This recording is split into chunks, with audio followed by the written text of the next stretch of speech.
sir जी मेरा ना accident होया चिमची रिक्शे तो डिग पिया मैं पैर थले आ गया रिक्शे दे पैर थले लाया तो गिट्टा टुट गया पैर का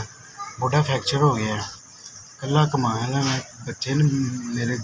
छोटे छोटे चार कढ़ाई का मैं काम करदा वां मकान मेरा किराए का हैगा ते गरीब आदमी भाई मेहनत मजदूरी करने वाला बंदा तीन मेरे बच्चे ने ते सब तो छोटा बेटा है मेरा तीनों बेटे में मेरे सुनते बोलते नहीं है ते कमाई का कोई जरिया नहीं है मैं कल्ला ही कमान वाला तो मेरा ये एक्सीडेंट हो गया तो मैं तुहाडे को बस यही अर्ज करना चाह रहे हैं बस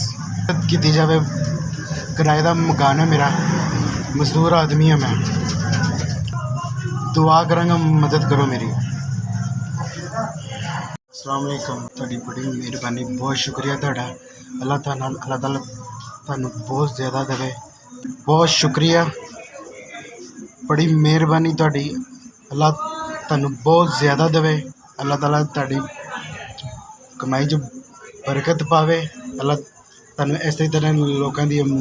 इमदाद करन दी तौफीक दिती रखे अल्लाह ताला खुश रखे अल्लाह तुहाडे बच्चों नू खुश रखे तुहानू झोलियां भर भर के देवे जी किसी चीज़ की कमी ना देवे अल्लाह ताला तुहानू मेरे